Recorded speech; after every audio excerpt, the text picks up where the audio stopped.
you got to give credit to this Florida State defense. They've just been put in some bad situations. The 4 turnovers by the Seminole offense and special teams put them in some bad spots. They've been good on third down, getting this Gators offense off the field. Just 2 of 9 before this pickup by Florida.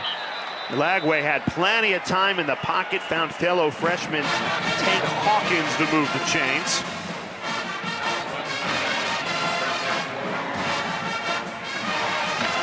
And DJ Lagway, I think tonight he's made some special throws. He's made some inconsistent throws, but I think you see the progress, you see the talent, you see his leadership.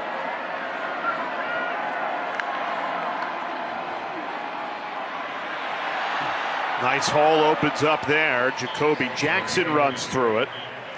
A gain of 8.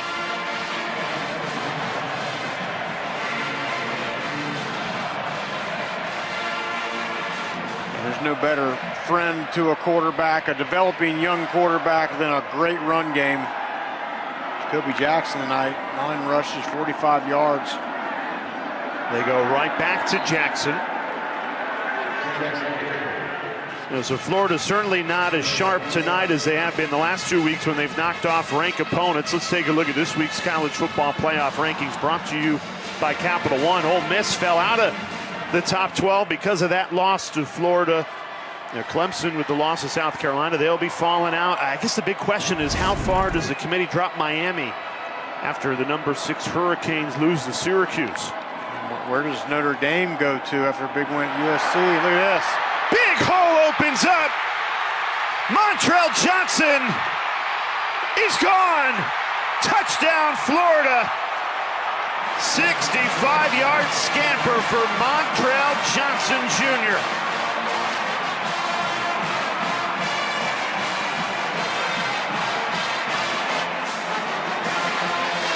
And check out this hole that Montrell Johnson sees.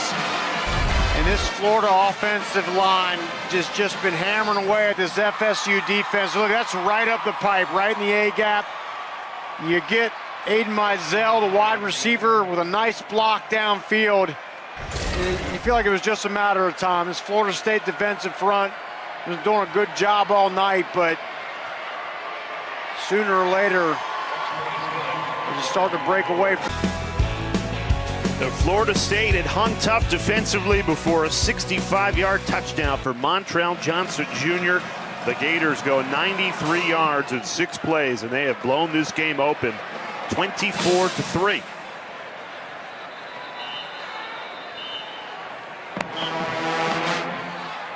Get 50% off your first year of Target Circle 360 membership with unlimited same-day delivery.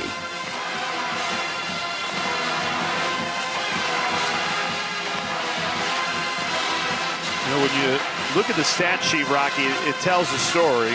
Montrell Johnson Jr., over 3,000 career rush yards, 33 touchdowns. The bigger stat tonight, 7 Florida State fumbles. 7. 4 of them lost. And when you're already a unit that's not as explosive as you want to be, you give the other team more opportunities. In this case, 4 turnovers have turned into 17 Gator points. Just can't have it. It's just kind of a microcosm of their entire season of what can go wrong will. And they never come at good times, turnovers, but these have come at particularly poor times for Florida State. Just as they were gaining some momentum in the game, each time it just gets sapped by these fumbles. That's been the commonality of the takeaways and the turnovers. It's just when this offense is starting to get settled in. Okay, going on a nice drive there. Toafili puts the ball on the ground. And then right there, they get the ball. They're down inside the 5-yard line. Just a simple little pitch play. And you get another turnover. On the previous play, they do call roughing the passer. Yep. Easy call as McCray extends that arm and clearly hits Croman Hawk's helmet. Taking a deep shot on first down after the penalty. Inches away from a big play. Just missed Benson there. I think it's a good idea to take a shot there, just a little bit overthrown by Kromenhoek. He had a step. Ball was put on the right shoulder, just a little bit too far out in front of Benson.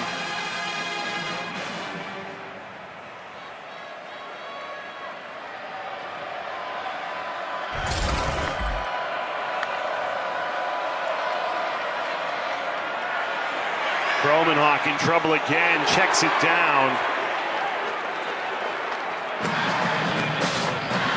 Landon Thomas loses 3. Kromenhoek had not 1, not 2, but 3 Gator defenders chasing him. He's been running for his life all night. He really has, and it's just, you can't say enough how tough it is for a young quarterback who's still trying to figure out this game to be faced with this kind of pressure all night. And that is the 10th tackle for loss Florida has caused in this game. Kromenhoek, great throw on a 3rd and 12. The freshman delivers. Ja'Kai Douglas found a soft space in the secondary. First down, Florida State. And that's the kind of throw that gets your spirits up if you're a Seminole fan. Pocket collapsing around. Great job by Douglas sitting down in the zone. The ball's there on time, on the money. And that's what Kromenhoek can do if he has time in a clean pocket. Won't get that here on the run again. That's another Florida sack. This one belongs to George Gumbs Jr. And as this Seminole team goes into the offseason, they're hitting that transfer portal, try to find ways to make their team better. Finding those offensive linemen has got to be priority number 1. You got to give your offense a chance, and they just have not been able to do that consistently this year.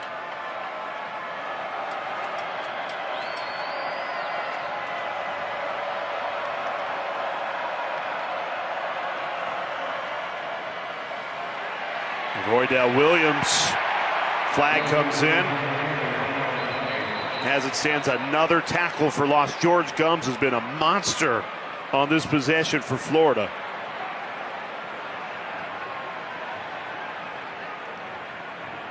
Holding, offense number 69. The penalty is declined. 3rd down. Well, that offensive rebuild you were talking about that should start with the offensive line. It'll be Mike Norvell and Gus Malzahn going to work on the rebuild. 2 hours before kickoff, our colleague Pete Thamel reporting Malzahn resigning as the head coach of UCF to become Florida State's offensive coordinator. What a project it'll be for those two. And that's big, and that might allow Mike Norvell to focus more on just the entirety of the team instead of being intricate in the play calling. Let Gus Malzahn do what he does. 3rd and 18, and the Florida defense dials up pressure again. Sharif Denson, a sack, a loss of 6. 3 straight plays, Florida just shot in there, and Kromenhoek didn't have a chance. Denson just comes. You got Kyle Morlock, the tight end. You got Jeremiah Byers on the end. They both go down inside, and no one's there to pick them up. Just look like they're not able to pass off any sort of blitzes or pressures. So this Florida defense has 7 sacks on the night to go along with 7 fumbles. 4 of them recovered.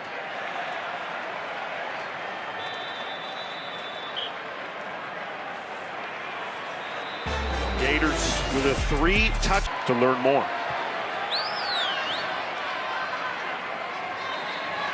And Rocky Boyman, Jay Alter with you. Ashley Stroline down on the sideline for a Florida State team that a year ago, 13 wins. Preseason top 10 coming into this season, and you know, those 3 early losses, you got the indication, okay, they're not going to be top 10. I don't think anybody could have predicted it would result in 10 losses on the year, as they're under 9 minutes away from that fate.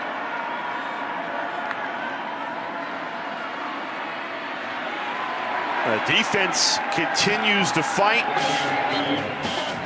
Daniel Lyons and Joshua Farmer combined there for the Seminoles. I think, Rocky, you said it best. Those fumbles, 4 of them lost, and the sacks they've allowed, it's just kind of a microcosm for this Florida State season. And when you're a super explosive bunch and you got playmakers all over here, you can absorb some of those takeaways, but when you're lacking in that area, you got to be especially particular to take care of the football.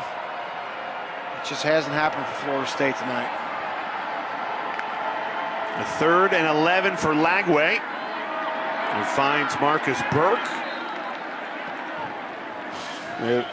Billy Napier's said it to Ashley a couple of times, once at halftime and once at the end of the 3rd quarter. This offense really hasn't gotten in rhythm for Florida, and yet they're up by 3 touchdowns. You can credit a Florida State defense. They've been put in torturous situations tonight because of the fumbles, and they continue to answer the bell. And that's what Seminole fans at home right now watching this game are saying.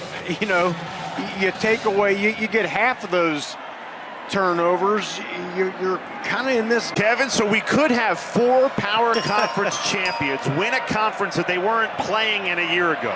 Now Arizona State would be one of them to win the Big 12. Oregon, good chance to win the Big 10. Texas, assuming they hold on to the 17-0 lead against Texas A&M, could beat Georgia, win the SEC, and then SMU could win the ACC. It's wild. Yeah, SMU in the American Conference last year, now going to possibly win the ACC. Texas in the Big 12, now in the SEC. It's wild. Well, welcome to college football in the year 2024. Croman-Hawk on the run like he's been all night.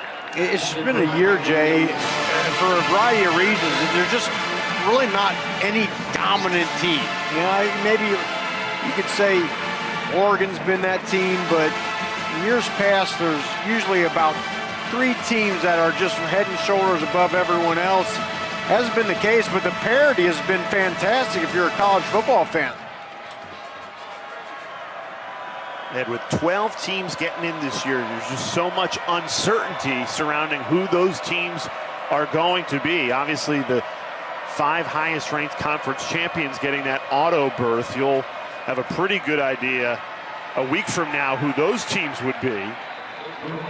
And you could have a team like Boise State who's in a good position to get that first round bye, being one of the highest 4 ranked conference champions. Who could have predicted that before the season started? Yeah, well, that's the thing, Jay, is you look at some of the preseason projections, and I haven't seen, can't recall one of them that's going to look like this one's likely to end up.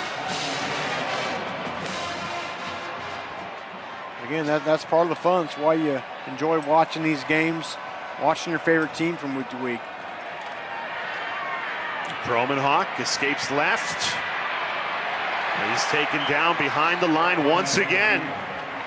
8th sack of the night for Florida, and that ties a record for most sacks in this rivalry game. And Luke Croman-Hawk's got to get rid of this ball, though. I understand he's not had a ton of protection here, but at some point, get rid of that football instead of taking another sack. And 8 sacks for a Florida defense is the most in the Billy Napier era, as the Florida head coach is under 5 minutes and 30 seconds away from beating Florida State for the first time in his tenure. Ball is caught by Ja'Kai Douglas. Florida State first down. It's been talked about a lot, Rocky, really in the last 3 weeks, but Billy Napier, he looked left for dead in September. The turnaround that he has engineered, that he's going to finish this regular season on a 3-game winning streak. Wins against LSU, Ole Miss, and now here Florida State on the road. Well, to your point, Jay, early season they get 2 double-digit losses, 1 to Miami, 1 to Texas A&M. Got an offense that was inefficient, defense that had kind of lost its way. By all accounts, Billy Napier it was all but certain he was going to be gone. And when then the turnaround came, DJ Lagway takes over at quarterback. That was a huge part of it. They circled the wagons during that bye week. And it's just kind of a credit to, you got to let things play out sometime. You know Billy Napier's a good coach, just kind of let things play out. And I think that patience has really been rewarding the Gator fans.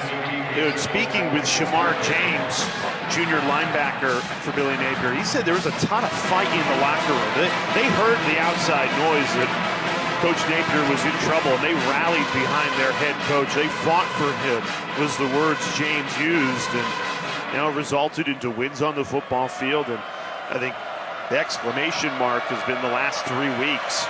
Beat really good LSU and Ole Miss teams, and you come to Tallahassee and lead by 3 touchdowns here with less than 5 minutes in it. Kromenhoek in trouble, down he goes again. Flag flies in. As it stands, 9th sack of the night for Billy Napier's defense. Billy Napier's an offensive guy, but he has got to be really happy with his defense here tonight, and especially this past month. Holding, defense number 7. 10-yard penalty, automatic first down. That negates the sack. Wow.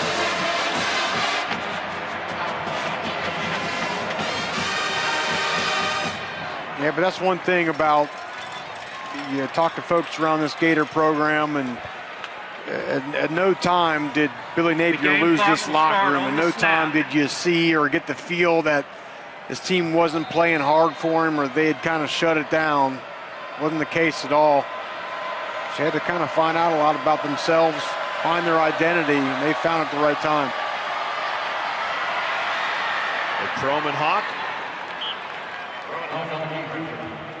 at the 25-yard line, gain of 5. Week 13 Monday Night Football matchup. The Browns taking on the Broncos, 8 Eastern on ESPN and ESPN Deportes. How about Jameis Winston taking over for the Browns? Is there a guy having more fun in the NFL than Jameis Winston? I don't think so. Nice pass, Kromenhoek on the money. Picks out the tight end, Landon Thomas, freshman connection there. Sets up a 1st and goal. 4 minutes remaining in this 4th quarter. Seminoles trying to cut this lead to make it a 2-score game. Rumbling up the middle, Lords to Philly. Let's go back and take another look at this last pass by Luke Kromenhoek. Good job, back foot hits, ball's out. Landon Thomas, young tight end they're real excited about around this program. Right back to Toa Philly, and he trying to fight, bulldoze his way to break the plane. The officials taking a long time to decide. And mark him short. Must have been inches away for the 5th-year senior, trying to add 1 more touchdown to his Florida State career. There's a good shot here. I think the ruling on the field is the ball carrier short of the goal line, 3rd down. I think his head came through, but the ball, the point of the ball they're going to roll didn't break the plane. The previous plays under we were talking about inches away there. Yeah, real close. Ball's on about the 6-inch line. They'll take a look at this. It's hard to see on that initial replay we saw there. And Fitzgerald, and an easy recovery for Florida. I just didn't get that second bounce that you want on those onside kicks. You want that ball to go with a short first bounce, and the second one, you want it to pop way up in the air and hope to get her, got her down the field to recover. It just didn't happen. The 2nd annual SEC ACC Challenge in college basketball tips off Tuesday night. Syracuse, Tennessee, and Kentucky Clips in a doubleheader you don't want to miss on ESPN.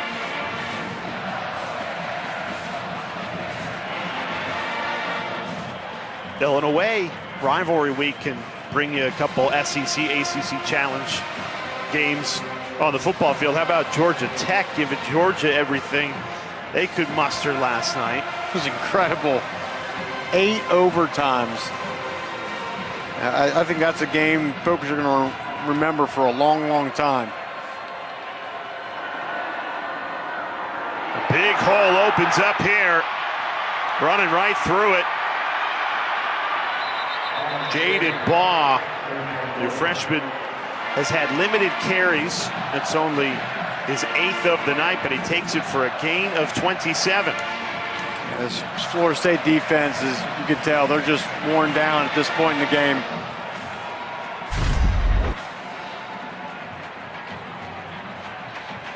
Just watch the guard in the center. You get the double team, and then the kick out block there by the tight end Hayden Hansen, and it's a pretty easy hole for Jaden Baugh to see.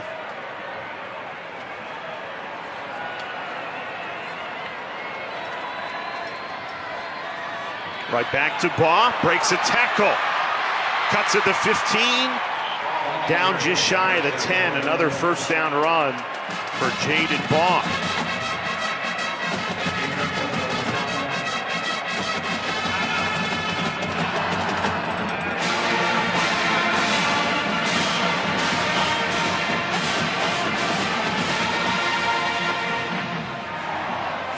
Timeout was called. I didn't see by against Florida State. Florida State called. Okay.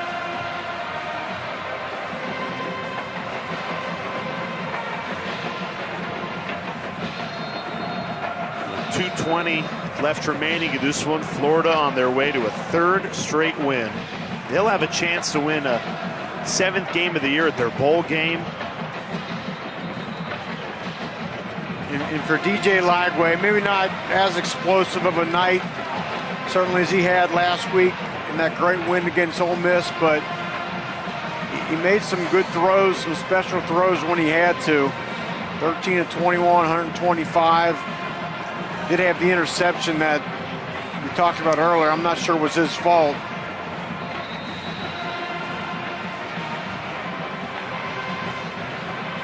I'd like to see DJ Lagway when that hamstring's healthy, and here he is out there. Got a little wildcat going.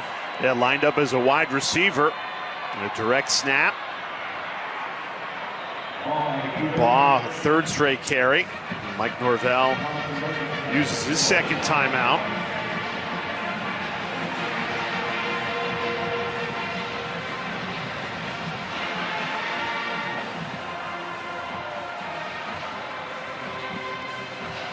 Those Lagway and Florida try and punch it in to set any record in this rivalry is a big deal. Yeah. So there's a lot of good football over the years between these two squads. And I think the defense, just really kept this Florida offense in this game as they were kind of figuring some things out. You got to give credit to the Florida State defense. I thought early on, the first 3 quarters of the game played well, but just got worn down. And you got to give some credit to the Florida offense for that as well. They keep it with the freshman Baugh. And Florida State, Mike Norvell uses his final timeout. Florida State, the 3rd and final of the 2nd half. 30-second timeout.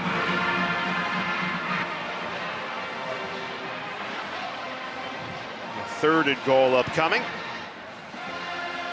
And we just talked about the SEC ACC Challenge this week for basketball. Tuesday on ACC Network, South Carolina and Boston College, and Ole Miss and Louisville. And that doubleheader.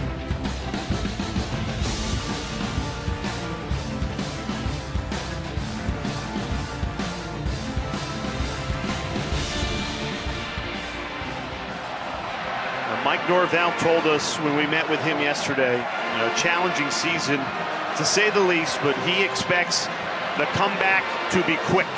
And with the transfer portal, you can do it in a single offseason. Pete Thamel reporting that Gus Malzahn will join as the offensive coordinator for next year, so they are flipping the page as soon as you can. I know there's pluses and minuses of the transfer portal, that certainly. But the positive sign for fans is you can turn around the roster quick. You don't have to wait for 2 and 3 recruiting classes.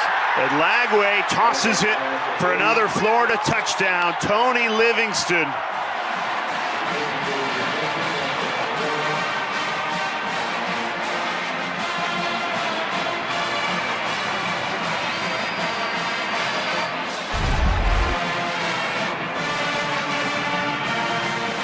We thought we might see the tight ends get a little bit more involved tonight, and finally here late in the fourth quarter it happens. Tony Livingston, big tight end. Nice throw by DJ Lagway.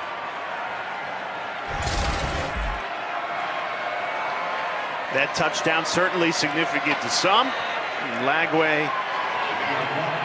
it hasn't been his sharpest, certainly not as great as we've seen him the last 2 weeks at the Swamp against LSU at Ole Miss, but did just enough as Florida extends this lead to 20.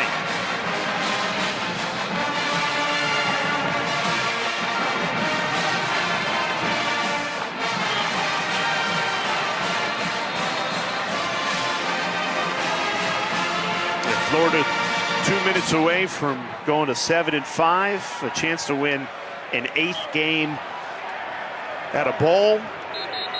0 for Florida. Did not look like he was going that way when they lost to Texas A&M, and we're 1-2. The hardest schedule in the country. Still had to go at Tennessee, at Georgia, at Texas, LSU, Ole Miss at home. Had a trip to Tallahassee, and Billy Napier's enjoying this turnaround. And there's a lot of Gator blue in the crowd here at Doak Campbell Stadium that is left. Everyone getting their chomps in. And there's nothing more gratifying for a team that late September people had kind of left for dead. Thought, okay, Billy Napier's going to be on his way out. Who's the next coach going to be? Are we going to go get Lane Kiffin? All these names, right? But they hung in there and just really played a lot of great football.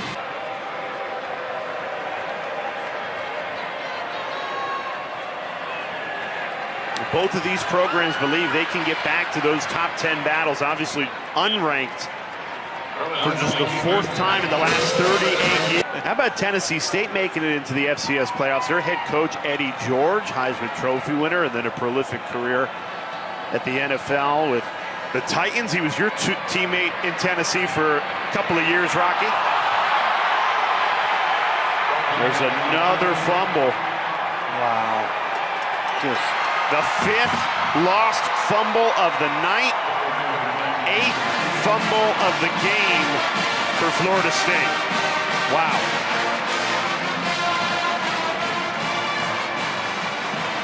Yeah, this unfortunately has just been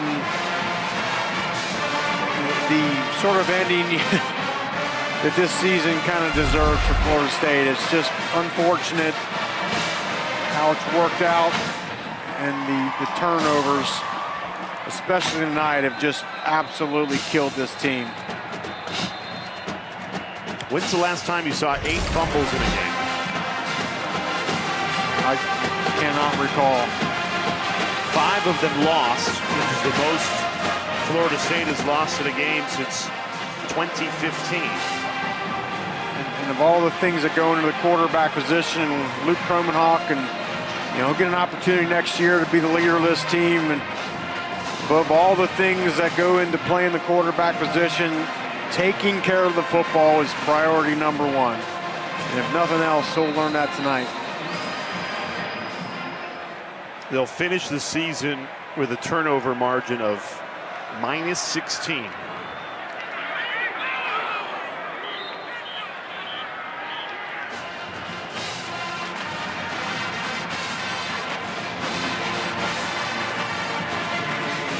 Aiden Warner coming in to finish this game for Florida. The Gators will finish the regular season on a 3-game winning streak, where Florida State will finish with 10 losses. A team that was preseason top 10 will finish 2-10.